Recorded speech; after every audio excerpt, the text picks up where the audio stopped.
All right. We had that problem again with Facebook. Just when I had the auto intro, Facebook fails me. So now I'm manually redoing Facebook. And let's see what happens. Okay, now we're live on all three platforms as we're supposed to be. Guys are watching RPadTV. I am Raymond, and today's episode, Paul, Carlos, and I will be talking about Captain America: Brave New World. Not a whole new world like Aladdin, which I keep singing in my head, and not the original title, which was New World Order. New Yes. World Order. Which I found out has a anti-Semitism in New World Order, which made me question about that WCW wrestling faction, New World Order. There must have been a lot of anti-Semitic people in WCW back then, because they had New World Order.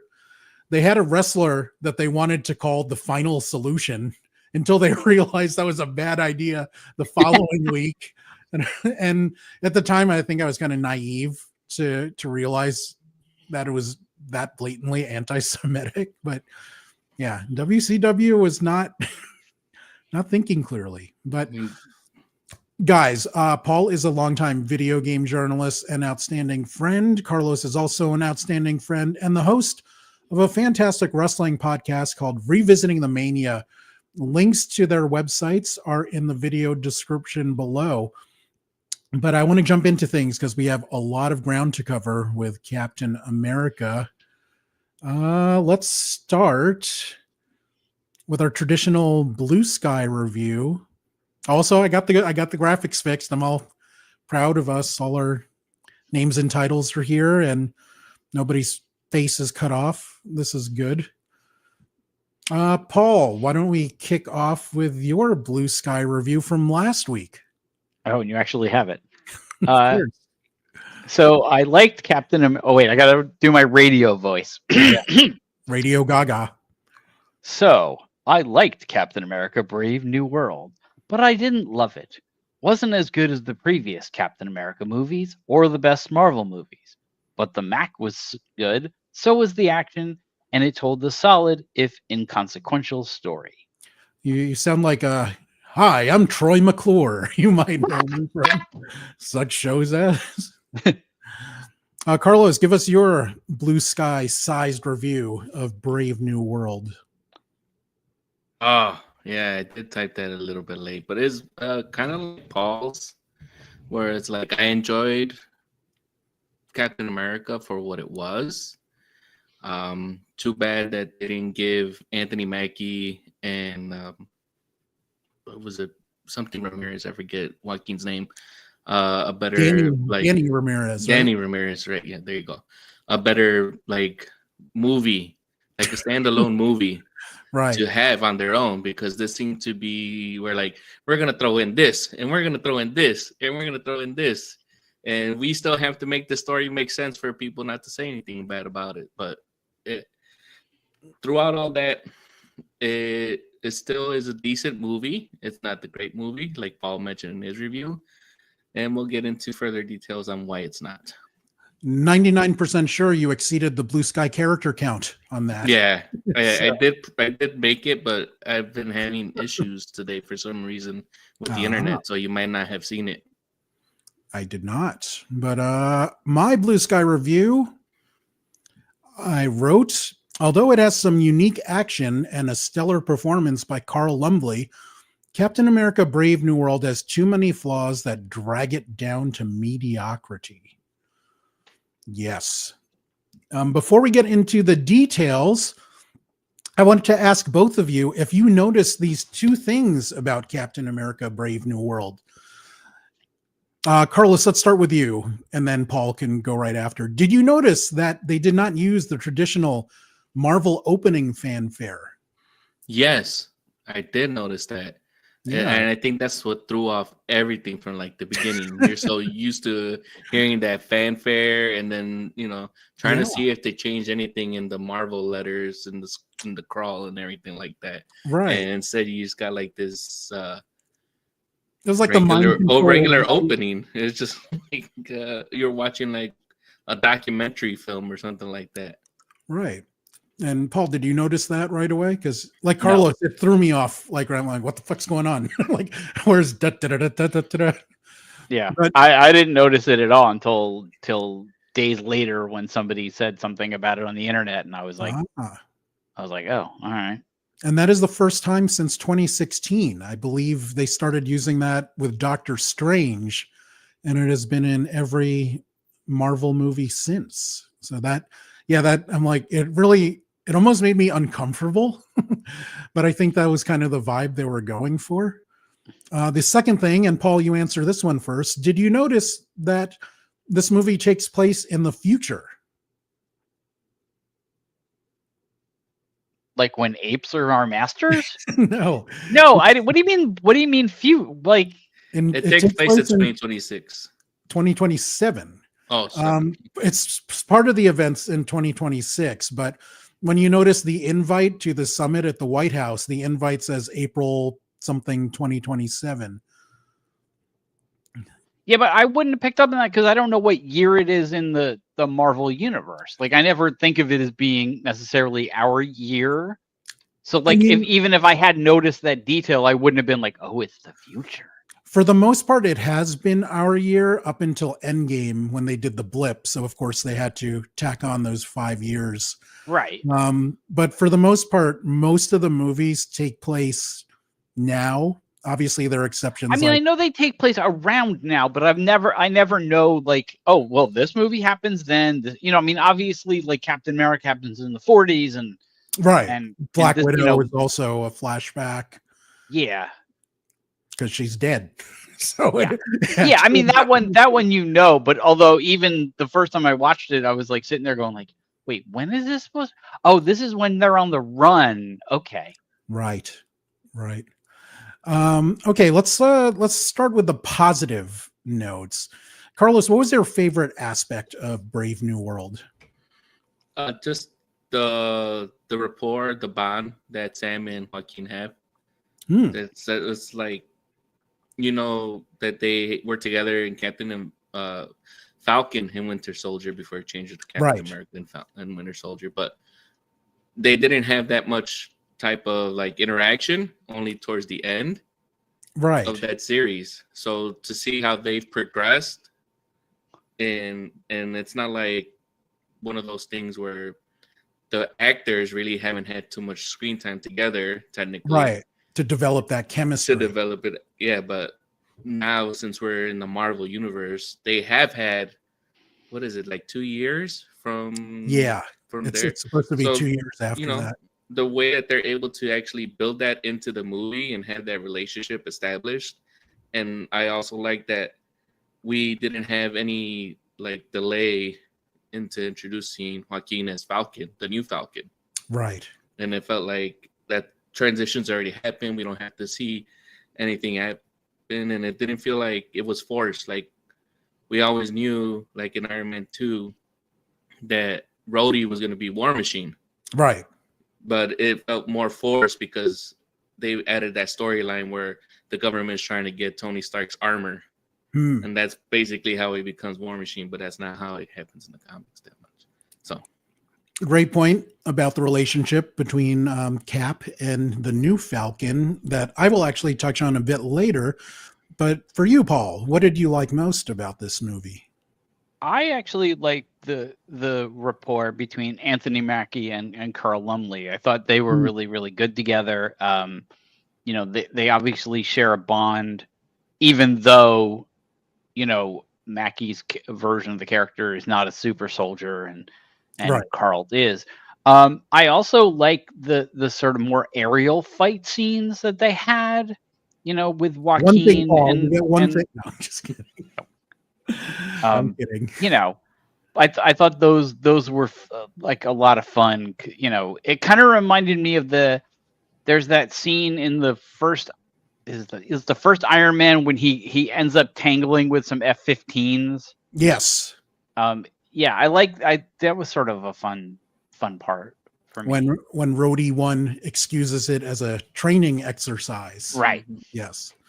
My favorite point actually was the action, and specifically the variety and quality of the action. We had an early scene with the Serpent Society where Cap takes on a bunch of scrubs, or like mid bosses, and that was more of a typical Marvel style fight. We had the fight that you mentioned, Paul, which it almost reminded me of Top Gun, especially because Danny Ramirez was in the new Top Gun. And so I'm like, oh, this is old hat for him. And then, of course, the fight with Red Hulk, you had the big one-on-one fight. And all these fights were very distinct, very unique, and very different from each other. So I really appreciated the variety of action that we got in this movie. Next, we're going to talk about acting performances. I will kick this one off.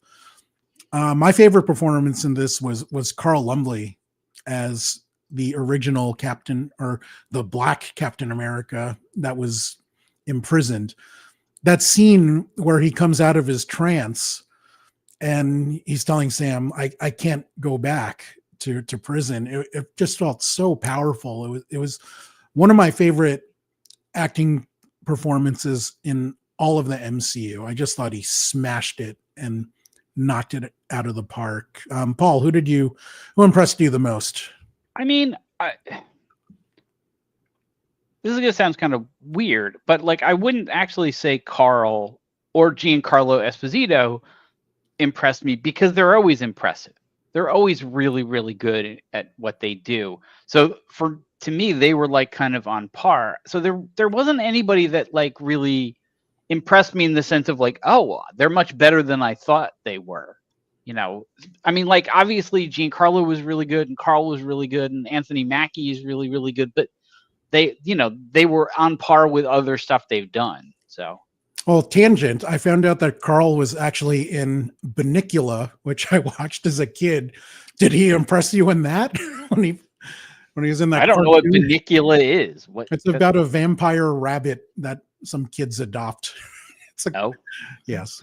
Yeah. I mean, we've known about that guy for years. He's done like tons of stuff, and yeah, he's awesome. Yeah. But I don't know. I mean, everyone has a stinker every now and then. I mean, my friend used to say, he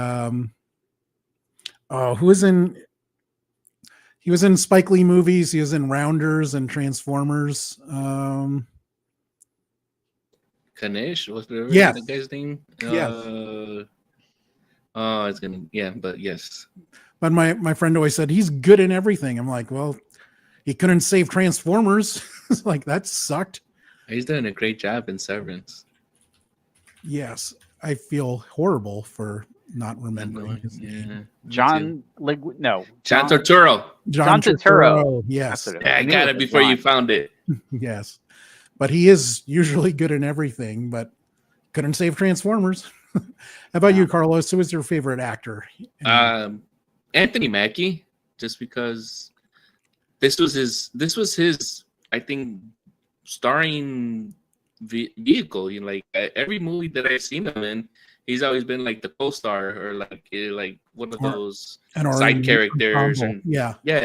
So to actually have him carry this movie, it seemed like he was comfortable. It seemed he did. Like he was ready. Like it didn't seem like when I'm watching him in what was that one called? The Adjustment Bureau. Okay, he's playing one of those little. I know it's a random one. I'm sorry, guys, but it's just that I've only seen him in those little small roles as a supporting actor.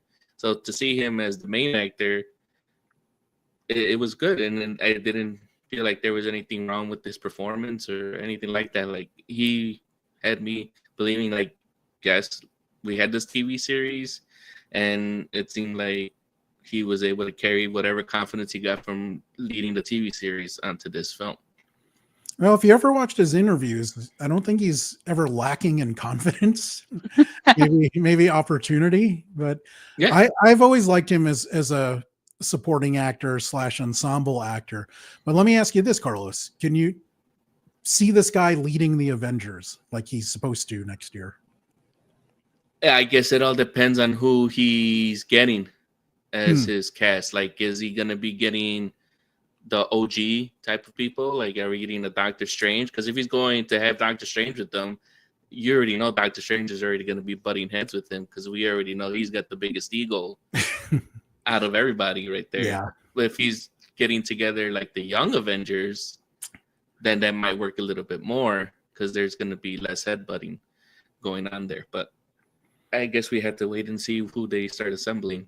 Yeah, I would agree with that. Like if Carol Danvers shows up, then she'll take over. But if it's Anthony Mackie and Ms. Marvel and Hawkeye Jr. and I don't think it's the young and Avengers Pearl. because they have their own thing going on, and plus they have like Rhodey's still around. Right. Yeah. If you remember the ending of Endgame, when they still have Ant-Man. There's a bunch of people that they could go with. They still got Thor.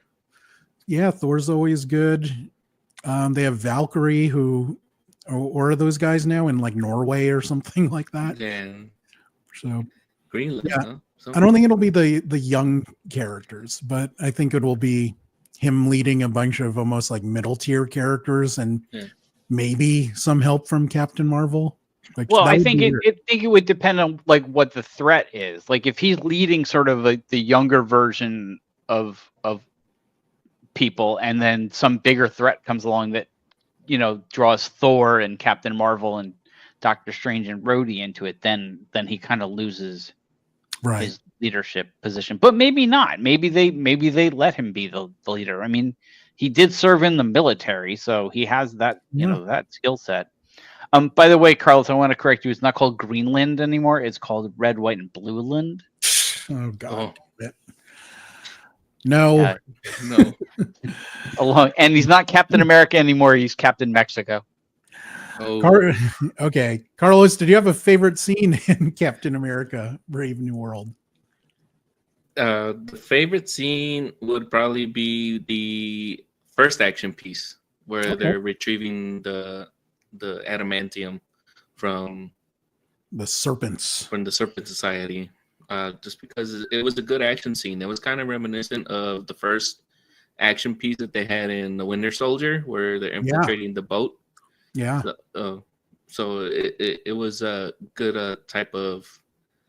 The similarities were pretty good right there, and to know that they had to cut out Colby and the other lady, Rosa Salazar. Thank you. Out of that piece, you don't see it.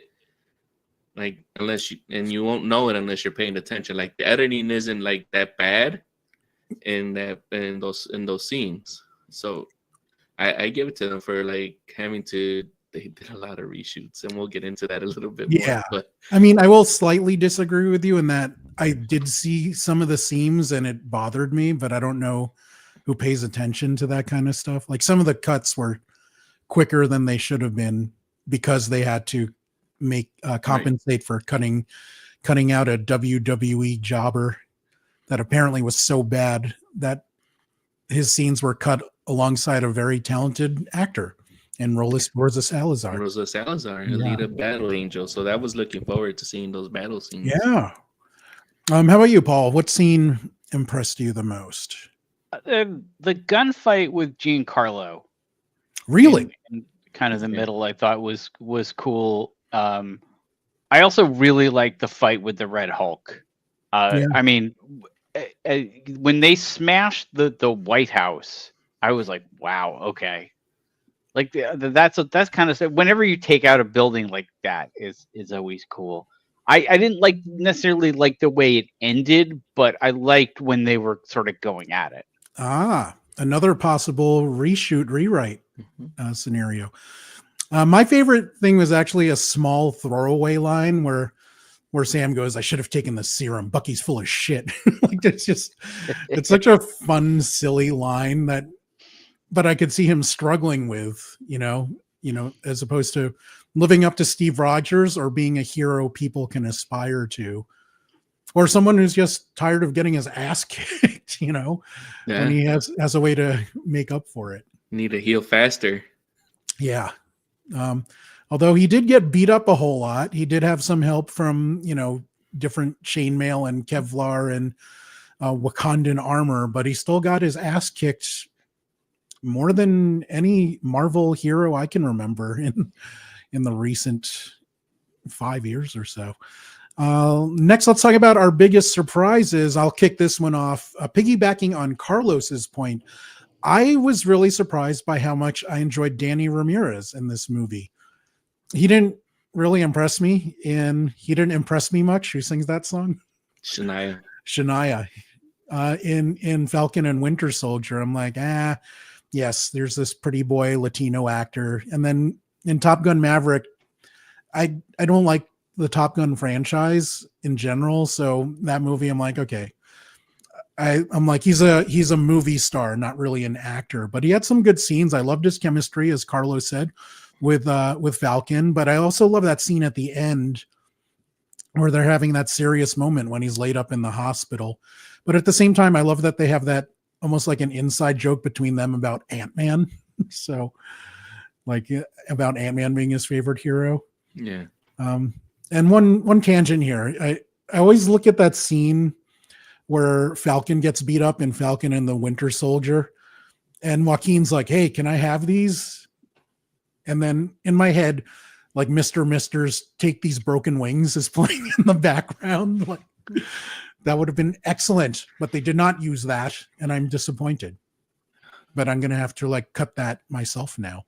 So yeah, go put that out on YouTube. I will. Paul, what surprised you the most about Brave New World? Well, this is going to make me sound stupid, but I was really surprised at the other earlier movies that it tied to. Now I knew that the thing is, like, I knew a lot of that going in. Like we knew the island, the Celestial from Eternals. The Eternals was going to be in it. We knew that a lot of things from the Incredible Hulk were going to be in it. For some reason, it never dawned on me though that so much of what they were tying to were sort of the least impressive pieces of the Marvel Cinematic Universe. Also old. I mean, that's 2008. Right. And yeah. I will touch on that later, but yes. Yeah, but it was I don't know why it never dawned on me, like, even though like we knew all this going in, but it's like the Hulk is like the least interesting of all the Marvel movies as far as I'm concerned. And the Which Eternals, although I like the Eternals, I liked it more when I kind of watched it a second time as a science fiction movie and less as a Marvel movie. Yes. But it's not one of the more popular, Marvel movies. So it's weird one of the that least popular. Yeah. Marvel I mean, movies. it's kind of weird that like it tied so heavy. It's like I half expected like Echo to show up. Oh, Jesus. Who does Khaleesi play in Secret Invasion? Like Gaia, have her show up. Like, or something like something like that. Like I don't know. It was kind of weird, like that it was so tied to that stuff. Very weird. Yes. And yeah, I did not get it, but also Take These Broken Wings is now stuck in my head and I can't think about anything else. So Carlos, why don't you tell us about your biggest surprise? The amount of usage of Giancarlo Esposito. Sorry. Giancarlo Stanton. would have been a real surprise. He's a baseball player in the Yankees. I'm like, what the hell is he doing in a Marvel movie? Yeah. Just like I mentioned, even though it's my favorite scene, I know that, Colby's supposed to be there and Rosa, and just like you figured that maybe that'd be it because he got captured. But no, because like Paul mentioned, like his favorite scene, the gun scene that's kind of mimicking the Nick Fury chase in Winter Soldier 2. And that also, I'm like, they used them again there, and then they used it's just surprised that like I knew there were all these reshoots and I knew that he was taking over as Sidewinder, but I just didn't know. I just thought it was just going to be that one action piece, and that's it. Have they confirmed that Seth was Sidewinder? Yeah, they have confirmed that. Because he never said it himself. I've seen other people say it, but not him. I thought he had confirmed it in that interview that he with Chris Van Vliet. He did not mention the character. He said he Okay. was cut. I He thought was he very intentionally vague. Probably because the truth might have hurt him Yeah. more. So, but yeah, that was the most thing I was surprised about with this movie. Just the usage of him. Like, I'm like, you hired the 62-year-old man to take the place of a 30 something, late 30s, younger man. Like, you couldn't find someone like A very athletic younger man. younger man, but also someone that has the gravitas. Because, like, when I think of Giancarlo, you think of him as how he was in the Star Wars series. I forgot his name already, but Moff Moff Gideon. Gideon. Moff Gideon, and then you think about him Breaking Bad as Gus Fring. He has like all these pretty much, No, I think guys the that first, are badass attitudes. That yeah, that are like calling the shots and leading everything. And here he's like Ray mentioned, he's the mid boss. yeah. Yeah, I think the first thing I ever saw him in was Fresh, which is a fantastic small budget film. And more recently, I enjoy him in Community as Chevy Chase's, was it half brother or step brother that he is? I forget. But To be honest, I never watched Community. oh, you should definitely watch Community. It is I'll wait for those movies to be done so then I can watch it all in one piece. Yes. Guys, I have a contest coming up to win this excellent RPadTV water bottle. This very one. It will be on Patreon I'll probably post it tomorrow. But to leave a comment for a chance to win this, you do have to sign up for my Patreon. There is a free tier of membership, so it costs you absolutely nothing to win this very nifty water bottle. Instead of promoting that further, I'm going to play this fake ad instead. So check this out. Hey guys, it's Raymond. Thanks again for watching RPadTV. I really, really appreciate it. Now, a lot of viewers have asked me, Raymond, why does your skin look so incredible on camera? My secret?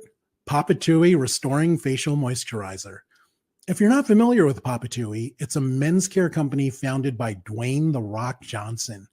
The company offers soaps, body washes, shampoos, facial moisturizers, and facial cleansers. All are backed by, let me see, what was it here? Result-focused formulations backed by science. I mean, it's science, so you can't argue with the results. And speaking of which, 98% of the men that have used this product have reported that their skin feels hydrated and nourished. The other 2%, they're probably liars and thieves and thugs and AEW fans, stuff like that. So you don't want to listen to those people. You want to listen to the 98% of the men that know what they're talking about. Hey, if it's good enough for me and it's good enough for The Rock, it's definitely good enough for you. So check out Papatui Restoring Facial Moisturizer, available at Target stores across America.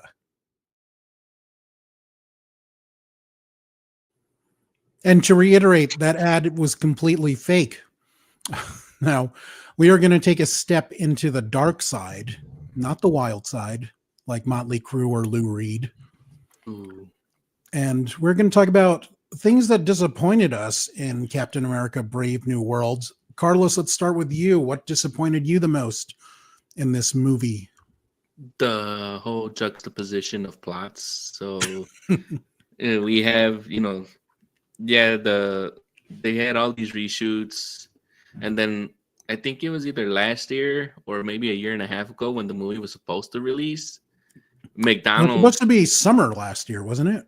If I remember correctly. maybe, I don't remember. I was trying to like find pictures in my history because I had bought a Happy Meal for my son, and Oh, wow. McDonald's had already released the Captain America Brave New World Order toys. Huh. So in one of them on the box, it had the Red Hulk, and this is before we knew that the Red Hulk was going to be there. And I'm like, oh, look at these! Look at the movie's not even out, but I guess McDonald's, had like a time release, and they're like, Well, what are we gonna do with all these toys? As part of our toy schedule, we probably don't have any extra or random toys that we can substitute into the movies out. So they had released all this stuff, and I'm like, okay, so here's Falcon, Joaquin, and it was just spoiling everything for me. So the point that they had that still happened, they're like, we're still gonna go with this, and then like you mentioned, the Red Hulk is part of the Hulks, and they continued that storyline from the Incredible Hulk that happened in 2007, 2008 with Ed Norton as the lead, and they had that one that they could have done, and then, so it's like Yeah.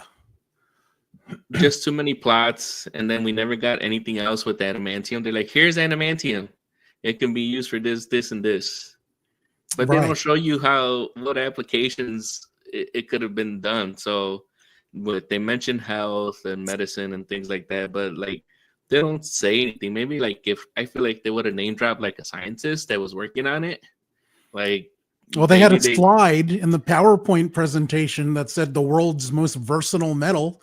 yeah, That should tell that's you about it. everything. Yeah, but I was like, and now that we have more of the X-Men, the Fox, like kind of slowly trickling in, maybe they could name drop like a Boulevard Task, a scientific mind that's working on it for the Americans, or if we would have got something like from the Shingen Yoshida, like that was mentioned, Right. that was part of the Wolverine movie, that he worked with it to make the Silver Samurai, just something that to give us some type of other surprise other than, or something making it worth watching besides everything that's already been spoiled because this movie got delayed like 2 or Right. 3 times already.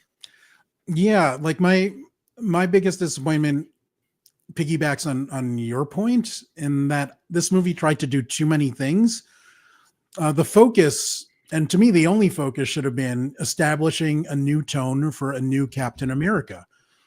And, of course, they did some of that, but they also, like you said, they had to introduce adamantium to make way for the X-Men. The post-credit scene kind of sets up the other movies next year. And then for some reason, it was a sequel to a 2008 movie that not a lot of people liked and very few people care about now. So I was surprised that there was so much Incredible Hulk content in this movie, and I don't think there really needed to be. So I don't know what got lost between the allegedly multiple rewrites and reshoots, but they should have been more focused on just Captain America Sam Wilson instead of, there was too much Hulk. Yeah. You know what I forgot to add here? Yeah. You're talking about like they should have been establishing Sam.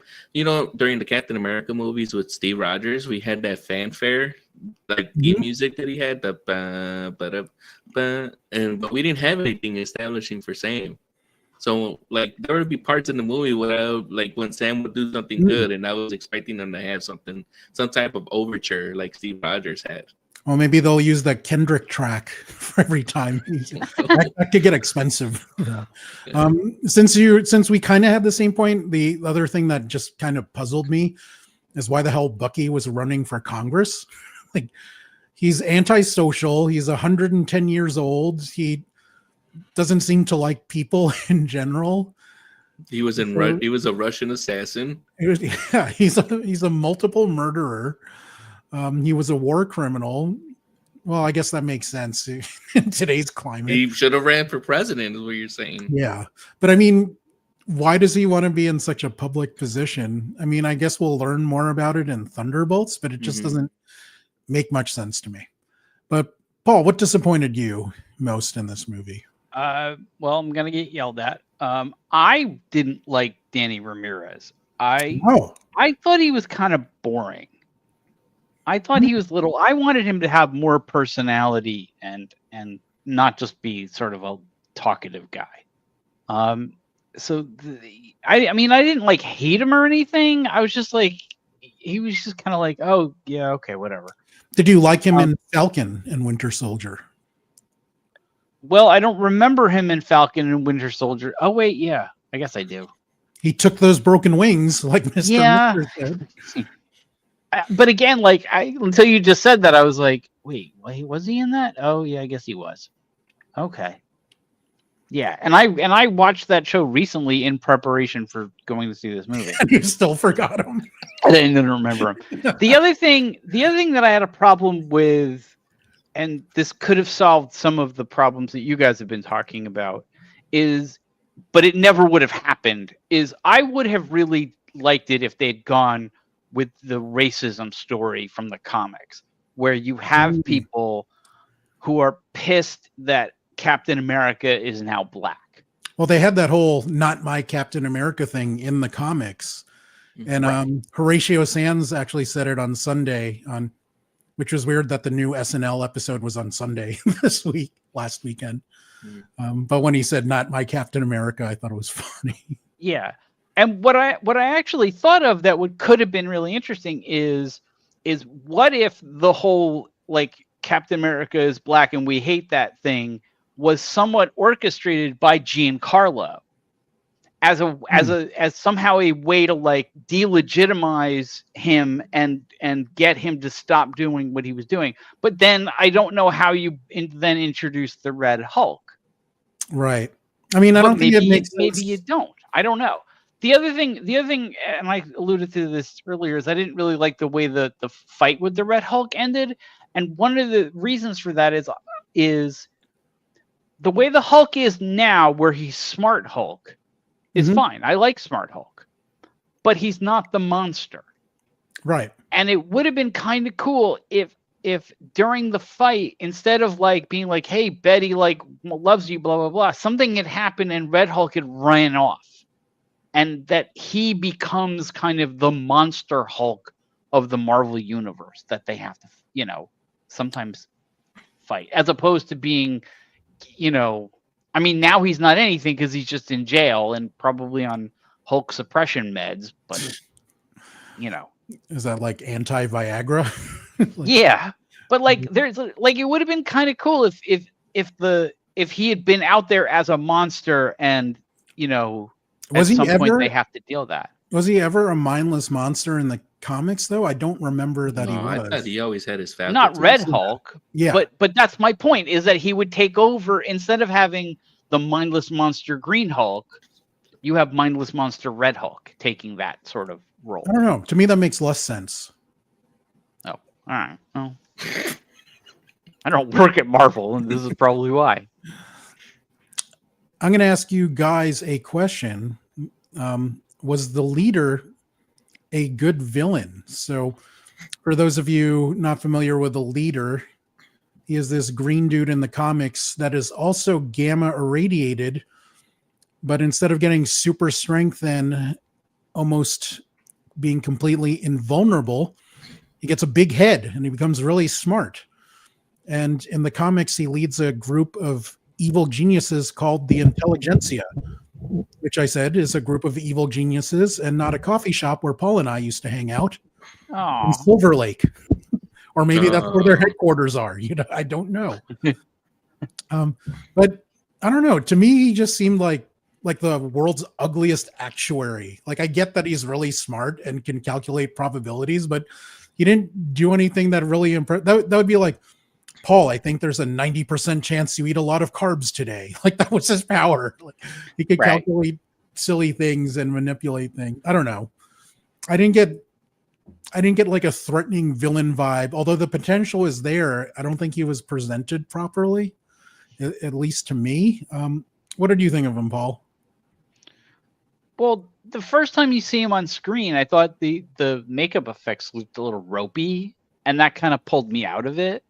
And then there's also the, again, this ties back to the Incredible Hulk movie, which, okay.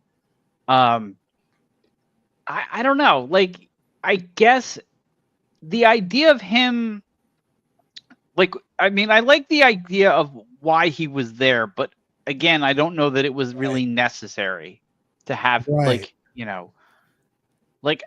think to mirror what you guys have said, like, you didn't necessarily need the Red Hulk in there. You could have just gone with Captain America fighting something, or there's some other reason why Red Hulk turns up. I don't know. But again, one of the things that I keep coming back to in my head with this movie is it's inconsequential. I don't know how it's going to affect things. But then again, we said that about a lot of the lesser movies. We said that about Eternals. We were like, how is this ever going to pay off? Well, now we kind of know. It was like, There's a okay, this movie floating was in this adamantium body in the middle of the Pacific Ocean. right. It's like, 3 to okay, 4 years for it to pay off, though. yeah. Well, I mean, don't forget there was also COVID in the middle of this, and Right. other things that sort of screwed up the plans and whatnot. So, but I mean, right now, like, I'm like, why? Like, it seems like Red Hulk was like a MacGuffin, as they say. You know, like he was there to fight, and now he's in the prison, and he'll never get out again. Blah blah blah blah blah. In the raft. In the raft. That's a great point that Paul brought up, in that this movie was interrupted partially because of COVID, partially because Feige had to retool everything after the stuff with Jonathan Winters. I know it's Jonathan Majors, but Jonathan Winters is much funnier in my head. And the writer's strike. The writer's strike, yes. Actor's strike. Actor's strike. There were multiple strikes. So yeah, there was a lot going against all Marvel movies. Starting, was the Marvels the first one that got impacted by all this, or was there something else that I'm not thinking of? I know the Marvels got impacted by the actor strike in terms of promotion, but I don't remember, in terms of filming. In terms of filming. But Carlos, what did you think of the leader as a villain? And was he the primary villain, or was it Red Hulk in your head? No, primary villain is supposed to be him, because he's the one he's upper mastering everything, Yeah. He's supposed to be someone that sees all the possibilities, and he tells you all the probabilities of things like that without having the time stone.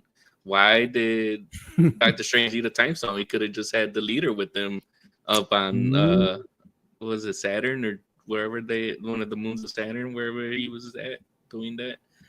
But no, I just thought that he was like he was like the upper tier mid boss is what it feels. He's the one that has the fake death, and then he'll eventually come back, type of thing, where it's. But no, it's overall like he saw all the possibilities, but when he went to go talk to Sam, he did not have a backup plan to escape there. So either he wanted to get caught, or they just had that plot hole where like he's super smart and he sees all the possibilities, but he didn't see the FBI coming. So question for you. His big plan was to have the Red Hulk out in Celestial Island. Is that what they called it? Which was I think that's what we're calling it. Yes. Yeah, it's like Monster Island from the Godzilla movies. So he's talking to President Ross. Why did President Ross just take off the headphones and stop listening to him? And he's like, 80 problem solved. It's like that evil cell phone movie in Forgetting Sarah Marshall. Like, turn the phone off. Problem solved. There goes the movie. Yeah. Now I wanted to ask you. We touched upon this point a few times. There's a WWE wrestler, Seth Rollins, and a fine actor named Rosa Salazar, who are part of the Serpent Society. Allegedly, Carlos says he's Sidewinder, and we know she was Diamondback in the movie, but they were completely cut from this movie. And Sidewinder was played by the excellent Giancarlo Esposito. And while I love him as an actor, and I thought he did some good stuff with his scenes, there were times where, to me, it looked like this was clearly pasted on. I don't want to say afterthought. That's not quite the right word, but you can see where, the original work was done and when this was kind of like juxtaposed on it. And it kind of pulled me out of the action. On a side note, I think they should have used the Sidewinder costume from the comics, which is, he looks like a He-Man reject. Like he looks like one of Skeletor's underlings. But Seth would have rocked the heck out of that one.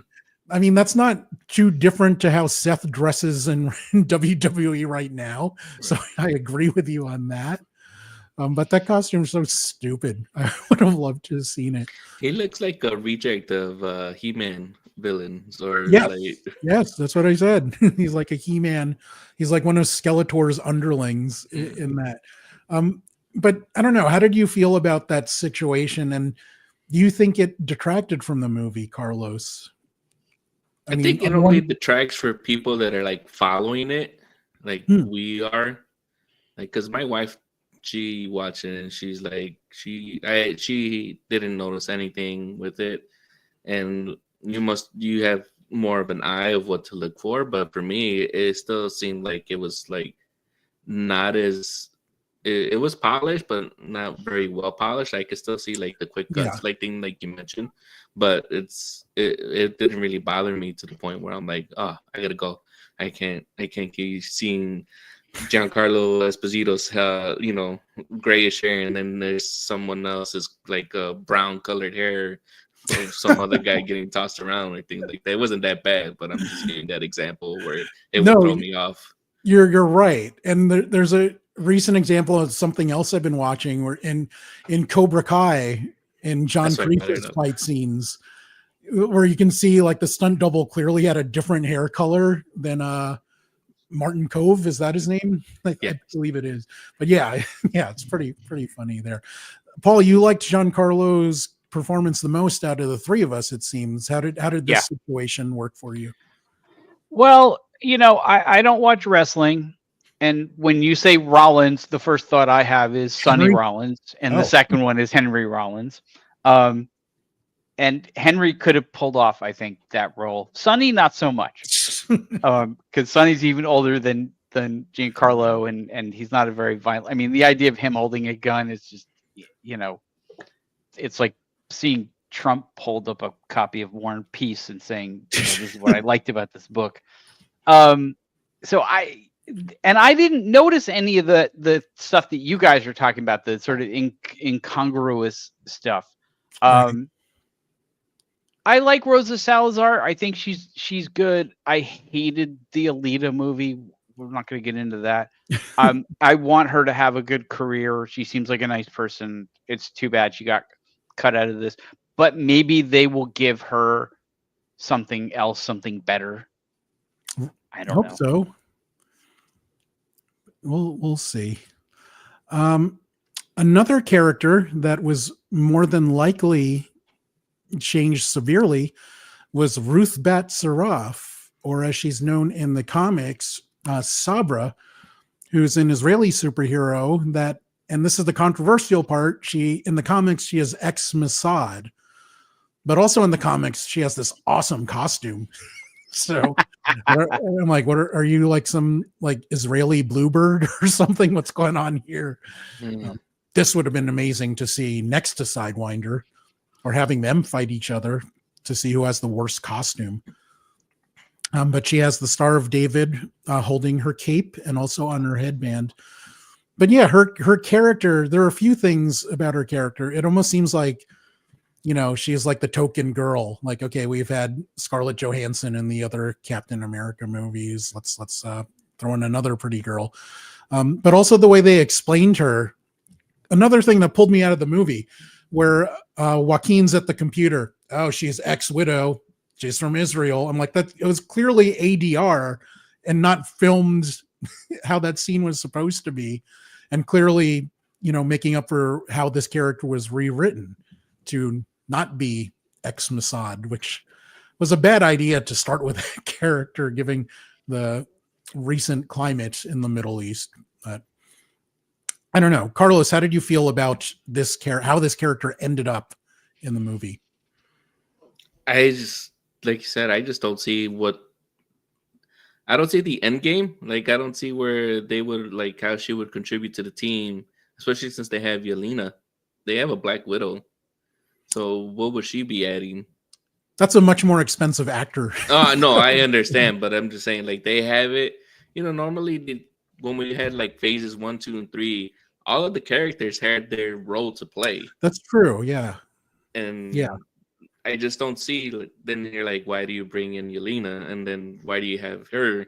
And then I was still trying to like catch like information. I'm not sure like the audio was bad in the theater, but I was like, I never heard her be introduced as a Secret Service agent, and they're normally the ones that are protecting the president. She was not Secret Service. She was his private detail, the president's private detail, which also I'm guessing was her rewrite. I don't. Her character didn't make much sense to me. Yeah, and then in the beginning, when the whole thing happened, when they tried to have that the assassination plot, it kind of looked like to me like she. I'm not sure where my thinking was, but it looked like she was looking to frame it, but then she saw the flash, and I thought when she was viewing it on the security tapes that she was gonna erase it, but then she ended up going, and it's easy. Is you had two people investigating, and maybe it was meant to be where Cap could trust her, and that to build that trust thing, but it just seemed off. Everything just seemed off, and then there are times where it's like, why does she need to be on the boat with the president, like or the destroyer when they're going to calm down Japan from going to Celestial Island to start getting the adamantium. Right. Like he has like the whole navy on that destroyer. Why does he need her to be there?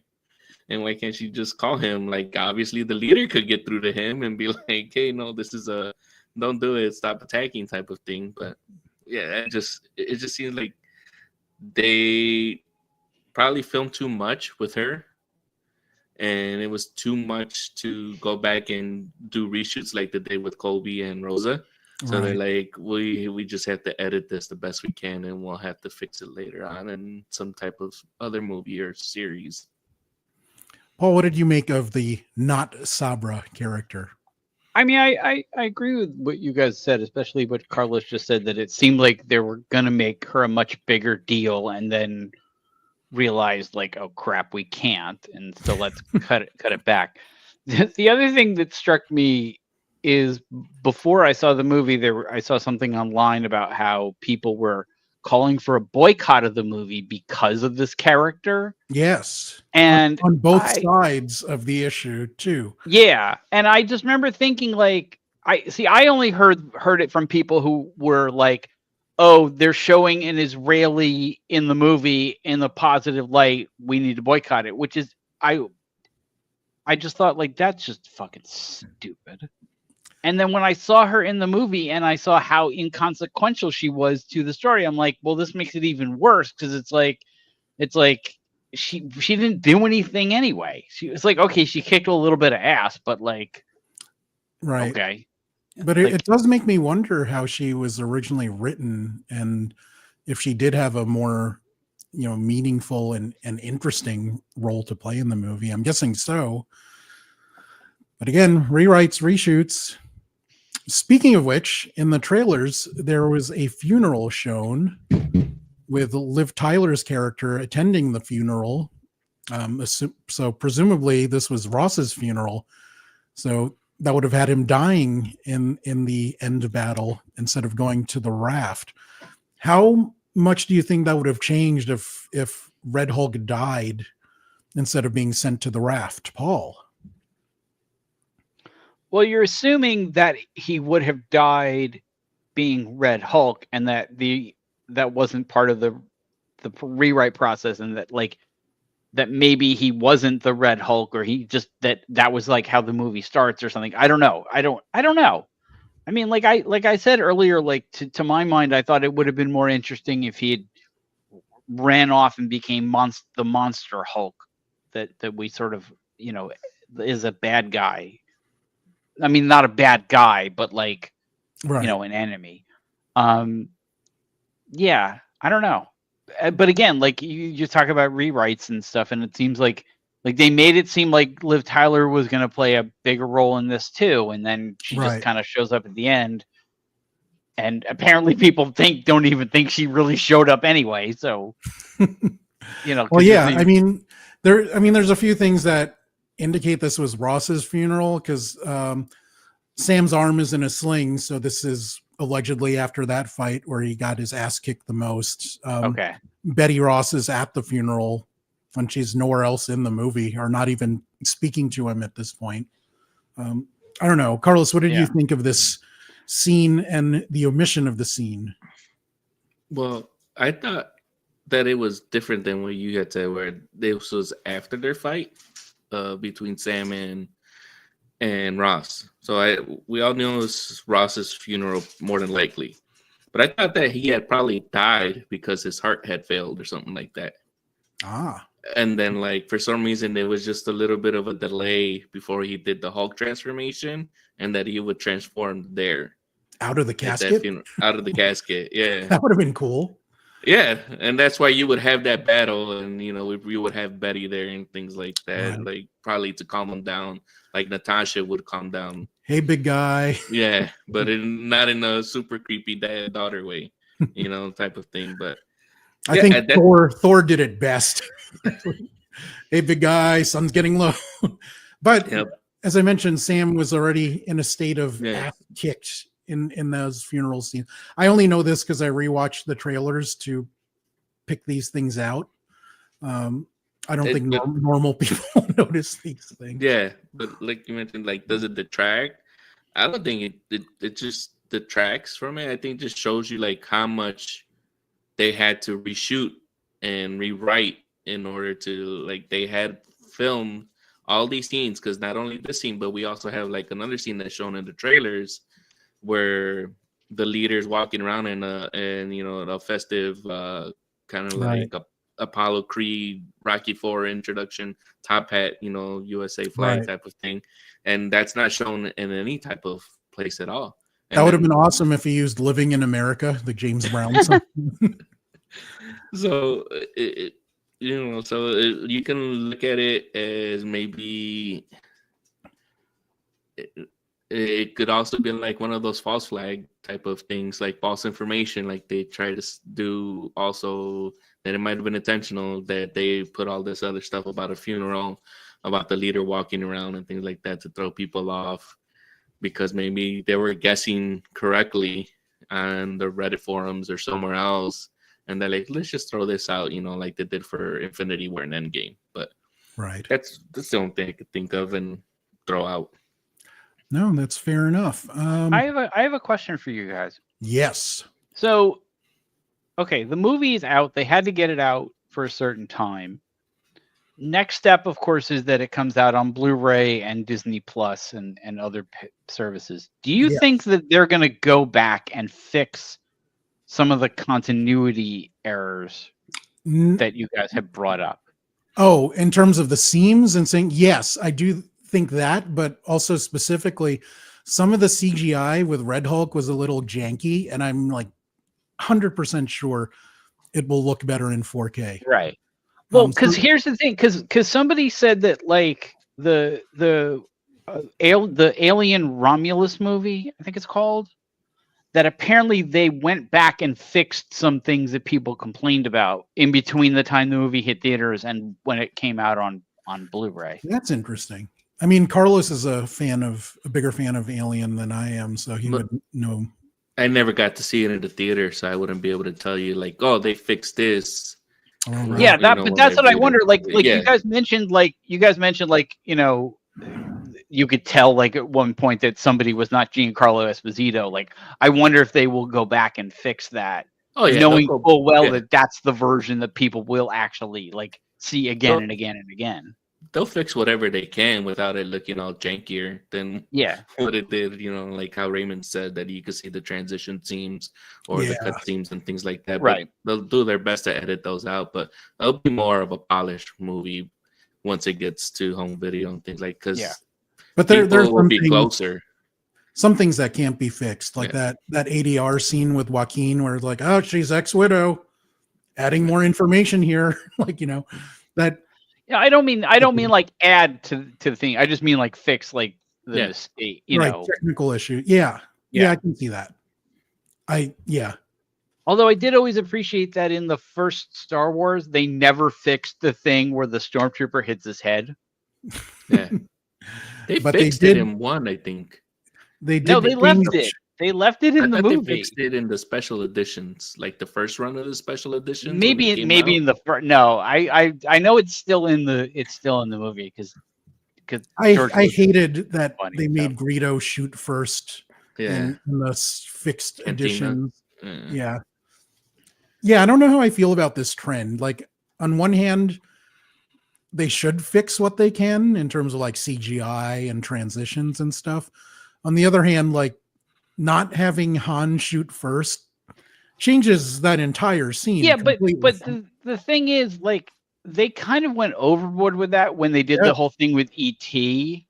Oh, I never saw the special. Well, They they changed basically the- they did a special changed the version of guns. yeah. They took the guns out and put walkie-talkies in everybody's hands, and it looks terrible. That's stupid. And it was around that time that South Park did a whole thing about how they were going to do something to change the Indiana Jones movies, and then the kids basically like put a stop to it. And I think after that, people were kind of like, okay, we kind of can't do this anymore. Right. Like we can't change things. Yeah. Like, it's one thing to do a director's cut, but like it's something else to like, oh, we need to like take the N-word out of Blazing Saddles and like, you know, make Cleavon Little like white or something. So on that Stormtrooper scene, we have some comments from Light Leak, who said, I thought they added. I think they did. I think they did add at one point. They added like a thunk on the. So yes. Yeah. Yeah, like Leak, an ow. I correct. thought I heard him say "ow" for the Stormtrooper. I don't remember. I do remember they added something at some point, which I think is funny. I kind of doubled down on that one. Continuing with the rewrite issues or possible rewrite issues, the movie allegedly had Amadeus Cho, who is a Hulk friend character and later becomes Korean American Hulk. Well, he was already Korean American. Yes, well, he was in a Hulk, so and he was the first Korean American Hulk. He's a genius level character. He's like one, I think, top 5 smartest people in the Marvel universe. And he also, and I have the actual comic book, he teamed up with Jeremy Lin in an issue of Hulk. Why? I don't know. It doesn't make sense to me, but I think it's cool that Jeremy Lin was in a comic book. And allegedly he was on the phone when Dennis Dunphy, you know, he sent these samples to a guy to check out. Allegedly that was Amadeus who he was talking to. Demolition Dunphy, by the way, it's very sad that he died in the movie because I love that character in the comics. He has like, it almost looks like he has a rip-off Wolverine costume when he's Demolition Dunphy in the comics. And Eli Bradley, who we did see in Falcon and the Winter Soldier, he is the grandson of Isaiah Bradley, and he is the Patriot in the Young Avengers. So that would have been interesting to have him. But allegedly both these characters were in the movie and were both cut. I mean, Paul, do you think they would have added or detracted to anything? I think they would have been too much. I mean, you could have had Eli in the movie as not as like the superhero, but just as like helping his grandfather out, like, you know, just a little. I mean, yeah, like that I could see, but like, yeah, like, but if they had like a whole thing about like, oh, my grandfather cut himself shaving and I got the blood on me and now I have, you know what I mean? Like, that would have been a bit too much. And Amadeus Cho, I like the idea. I like the idea of them introducing him as a character, but I don't think this was the right place to do it. I feel like they need to have a long conversation with Universal and just do something with just buy them out. Yeah. Yeah. You know, do something where it's like the Hulk and She-Hulk, and then you got Amadeus and you got the kid, and like, right. They did have maybe do like a sitcom where they basically redo the Simpsons episodes. They did have his mom in Age of Ultron, so there's already somewhat of a tie-in in the proper MCU. She was one of the scientists, the one that had a hard-on for Thor. So, yeah. I mean, Carlos, wait, that was Amadeus Cho's mom? In name, I mean, his mom is Helen Cho in the comics, and that character was Helen Cho. So, I never picked up on that. Interesting. See, this is what happens when you watch even mediocre movies 10 times over. Probably watched it more. I like that movie more than most people. It's a good background movie. And I like who plays Ultron again? Is it Jeremy Irons? David Spade? I mean, not David. No, James Spader. James Spader. Yeah. Yeah. David Spade. I just seen him, but I knew this like making the That would have been a very different movie. I could not take Ultron seriously. It was David Spade. I know With Spader is Sandler. coming back. They're doing something with him, I thought it was a. but I don't from the remember What what. If. I don't know if they're gonna bring him back for anything. No, it's not for miniseries. What If. They're doing something. I think he's in the Vision TV show. Oh, that's right. He's in. Oh, yeah. What's it But called? that could be like, yeah, Vision, I don't Vision- Vision Quest. Isn't Yeah. it? Vision Vision Quest? Quest. No, that's what it's called. Like, Yeah. in my head, I'm like, what is it? White Vision? I'm like, no, that's kind of racist. But Um, See, now in my head, if David Spade played Ultron, so I'm like, was Sandler Thanos? Then it's like all his friends playing villains. Like, who did Rob Schneider play? yeah. The Sandler verse. I'm He all played in. Ant-Man. Yes. Oh my god. Yeah, I mean, I agree with Paul. I think there is already too much going on, and to have these two characters, both who I'm very fond of, I just think it would have been too much for a movie that was already trying to do too much. Agree, disagree, Carlos? Yeah, the only thing that I could like say that you would probably need Eli there for is to check in on his grandpa, because Yeah. it seems like the only one that was probably visiting him was Sam? it was Sam and the Surratt lady, you know, from the president's detail. And but like you didn't get anything else.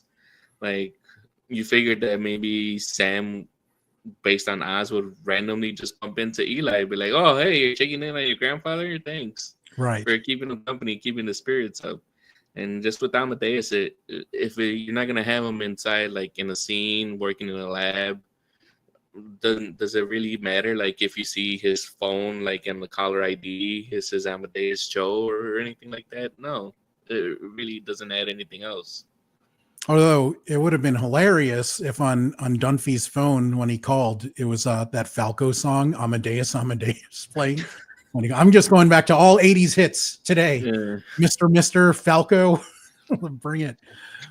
Now, I wanted to talk about the government, because that plays a big part, considering one of the antagonists is the president of the United States.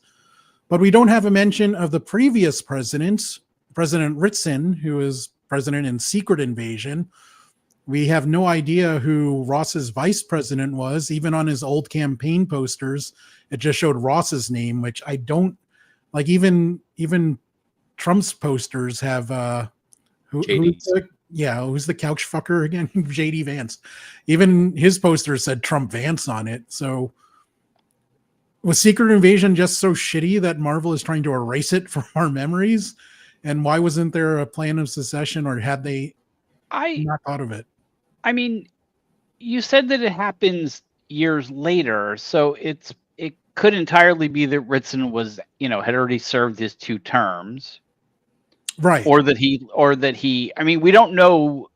We also don't know whether Republican, Democrat, or if they even have that. So we don't know whether Ritson lost to, because of what happened in Secret Invasion, he lost to Ross. As for the VP thing, I feel like they probably didn't want to say, just because they don't know what they want to do yet with the president. So like that poster where it was just Ross was probably like pre-convention or like before they announced who the VP was. Because if you remember, like when Trump started running, it originally just had Trump, and then later it became Trump Vance. Right. So I think that either it doesn't matter, and it's just they're not going to bring it up again, or it matters a lot and they don't want to be like, they don't want to make a commitment and be like, it's Rhodey, and then they're like, oh crap, we don't need Rhodey to be president, we need somebody else to do it. Or they have someone in mind and then they have another Jonathan Winters situation. Yeah, that could be worse. Yeah, that could be it too. That like they know who they want and they know what they want to do, but they don't want to commit because what if that person, like if they get someone who's older and the guy dies, right? Which is how we wound up with Harrison Ford. You I know, did we love. were- I did love his old photos where they had the mustache on him and he just looks stupid. Like, but I did think that was funny. Carlos, what did you think of the whole President Ritson, Ross not having a V kind of deal? Well, I took it like you, like had Paul mentioned, like because if you're not mentioning Ritson, like either serving his 2 terms or losing to Thunderbolt, then you're also forgetting to mention the scrolls. Right. So it's like now we just like for completely like he's mentioned, we're just sweeping those under the rug, and we like please don't ever bring that part of it there. We don't want to bring up scrolls. And Even though Gaia is supposed to be like an Omega level and character. that's what I'm gonna get. Sorry. Like no. I was just like, but you never know who Gaia could be, and that's why I was like, maybe they're just they're trying to swerve us, so maybe like she'll be somewhere else, because it's got to be something, and it was left out for a reason. I would like to think, because Gaia was Red Hulk the entire time. That's true. Could have also been happening. And then as far as who the VP pick, I really couldn't think of anybody else, but I did remember that it was Kang. No, that Doom was a president at one time. So that's true. And I was like, what if they're gonna sneak in RDJ sometime in the next? Because we're gonna start trending there after Fantastic Four. Isn't the next one supposed to be the first Avengers? Well, Thunderbolt is next, right? Well, I said after Fantastic Four. Isn't the next one supposed to be Doomsday? Yes. So yes, that's the only thing I was like trying to like find a connection, but yeah, that's the only thing I could think of as a VP pick. I do wonder if they're being more careful about announcing things too far ahead in light of what happened with Jonathan Winters. I mean, yeah, because they probably had to cast it. Yeah, I mean that whole situation really screwed their plan. You got to do better at batting, Disney. Yeah. Speaking of which, he hadn't done anything at that point. That's the thing. He did it all that stuff afterwards. So it's not like Diddy or Harvey Weinstein, where people knew these guys were scumbags but nobody said anything. Right. Like with Jonathan Majors, like he hadn't done anything, and he had this sort of, I mean, there were multiple things that he did, but they all happened after he was announced. Allegedly, I don't know what the legal situation is. We got to say allegedly. Well, he was convicted, so okay. But they did not find like 500 gallons of lube in his apartment. No, and that's that was the thing. Like with him, like it's not like all these other women came out of the woodwork and said like he did this to me in '87 and '94 and 2012 or whatever. Like right. And even his current that one that they ended up, she was saying that she didn't want to press charges and that they were okay and things like that too. Yeah, I don't know.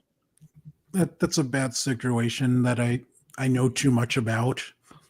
I wish I could erase Blake Lively from my brain, but I can't because I get inundated with stories about this stupid situation. Oh, that. Yes. Anyway, tangent. Now let's talk about the post-credit scene. A lot of interesting things going on here.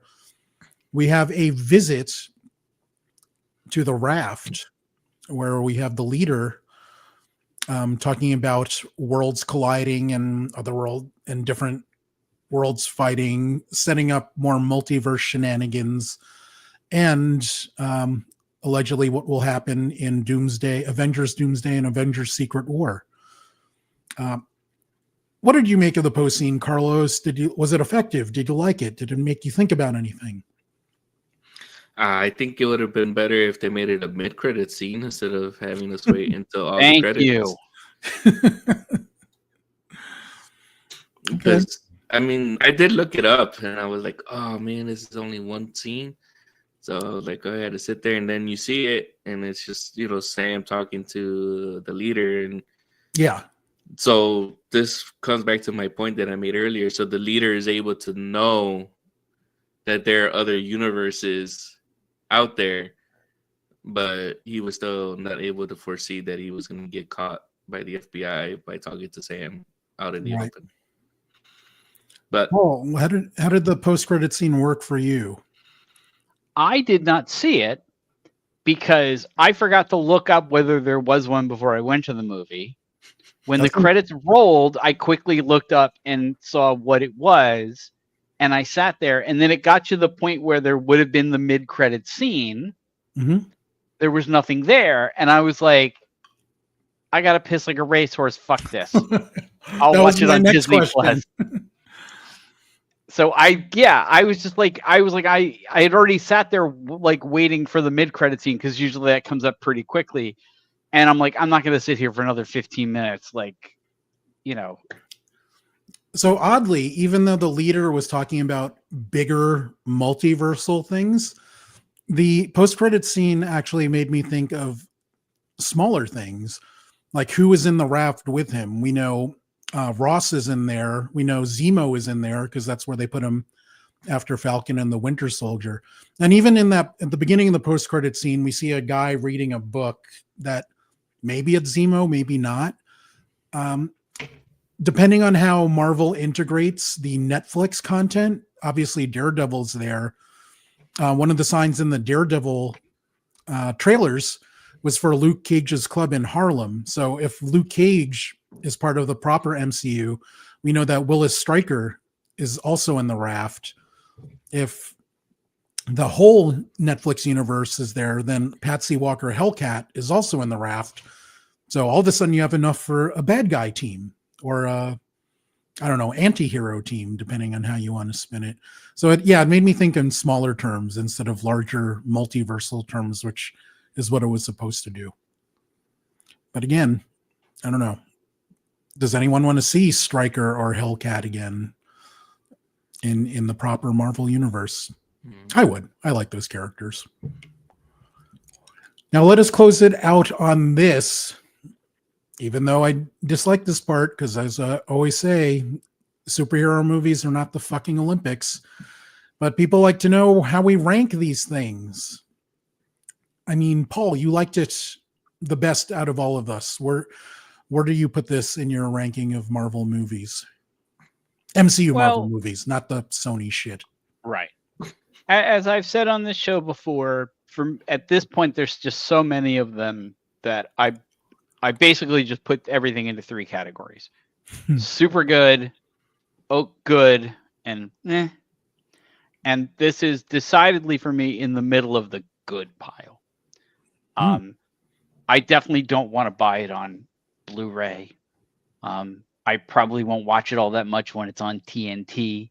But when it comes on Disney Plus, I will certainly watch it again, and I will probably at some point be like, oh, you know what? I should watch that movie again, which is kind of where I am right now with Black Panther, and I've done that with a bunch of the other sort of middling movies and whatnot. So, yeah, it's is it as bad as The Incredible Hulk? No. Is it as good as Avengers Endgame? Oh God, no. It's good. I kind of hope that some of it pays off later, and that will inspire me to go back and watch it again. But that's interesting. I will watch it again just for the action scenes. That's how impressed I was by those. Carlos, where does this movie sit for you in your unofficial Marvel rankings? There are other movies that I hate more than this one. But I'm not saying that I hate this one in particular either. But like Ant-Man and Quantumania, it's way above that. It's way above the Eternals. I think if I had to rank this, what is there, 60-something movies, 40-something movies? 35. 35, okay. If I had to put a number to it, this is definitely in the top 25. But I don't know exactly where it would be. But it's not a terrible movie, but it's not a great movie. If you're watching us and we just spoiled everything for you, but if you're watching us and hoping to decide to go see this movie, if you were interested in seeing the movie and you're still interested after watching us talk about it, then go see it. But if you can wait, like Paul mentioned, it's not worth it for him to buy it on his own, but he'll watch it, and that's how he feels. Like, it's worth watching, but it's not worth the effort, which a lot of people else have now, where it's like going out, going to the movie theater, buying popcorn, kind of making it like an event, like a Marvel movie used to be before COVID, where movie theaters would be packed, the audience is cheering, and midnight showings and day after showings, marathon showings of all 20 Marvel movies leading up to this and things like that. But yeah, I'm going to preface my thoughts by saying I'm pretty sure I don't hate any Marvel movies, even the ones that aren't quite so good. I'm still entertained to some degree by them. But this kind of echoes what Carlos was saying. I'm going to pull up the Rotten Tomatoes rankings, where they have Ant-Man Quantumania as the worst MCU movie, followed by Eternals, followed by Brave New World. And this is according to their green dot scores. I forget which is which. But this is pretty similar to where I have it. I think it's in the lower tier of the MCU movies. And which is a shame.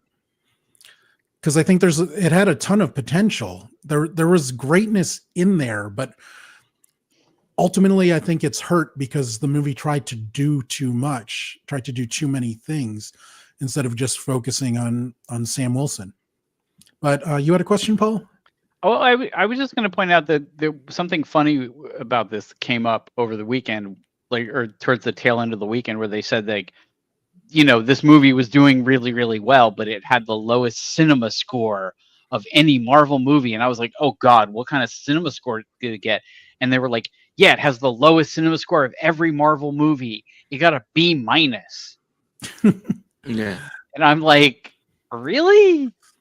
Well, maybe that's the why lowest. Maybe that's why Sony is useful to them, because it makes them look awesome. Makes everything they do look awesome. Yeah, it did not include like Morbius and all that crap. But like, it was just funny that like they were like, it's got the worst score of any of them. It got a B-. And I'm like, a B- is pretty good. Like, either your scale is screwy or like. No, I think that's about right. I mean, I think that's how well Feige has done, and I think the negativity some of the recent Marvel movies have gotten are way overblown. Partially because but I don't think the Incredible Hulk, to me, that's a C. I don't even remember much about that movie, and it has. I mean, I'm a big Ed Norton fan and a bigger Tim Roth fan, so maybe I want to remember that movie being better than it actually was. But yeah, though. So, I mean, I don't care about that at this point.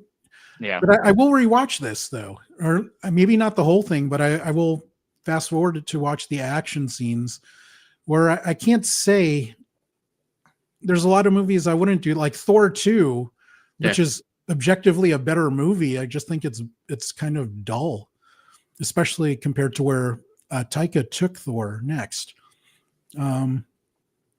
Yeah, which is weird because most Marvel things I will rewatch. Oddly, I like the Hulk movies are kind of like Rocky 5 to me, in that I erase them from my head and don't acknowledge their existence. Yeah, I don't think this was bad, but I will tell people one thing. I love the Marvels. Me too. And then it came on for some weird reason. It was on TNT for like a minute and then gone. But I watched it and I noticed they cut out some of the really good. They cut out like the big dance sequence. What? Like, you know how they cut movies down to make it fit a certain. Yeah, they cut that out. I'm like, okay, you guys really botched this. And I hope that like they realize they screwed up and they're going to do it over again. But like, I was like, wow, okay. But yeah, so don't watch that movie on TNT. I've actually been hunting for a 4K UHD copy of that, like a physical. I like that movie enough to want to buy it physically. I bought that physically as soon as I could. But But now the 4K UHD discs are very difficult to find or very overpriced now. Yeah. I own it digitally already, but I like that movie enough to want to have a physical copy of it. Yeah, that's a good one. But that will be a wrap for our Captain America Brave New World review discussion. Please like, subscribe, all that good stuff. Sign up for my Patreon, even the free tiers, for a chance to win an RPadTV water bottle. Next week, I'll be coming back with McLean Marshall and Ray Carcillo to talk about Kraven the Hunter. And was it really that bad? I think I made Paul and Mac watch Madam Web with me. Yes, you did. I still feel somewhat guilty about that, but I feel worse. As you should. I feel worse about making Mac watch Kraven because it obviously pained him to some degree. Oh no.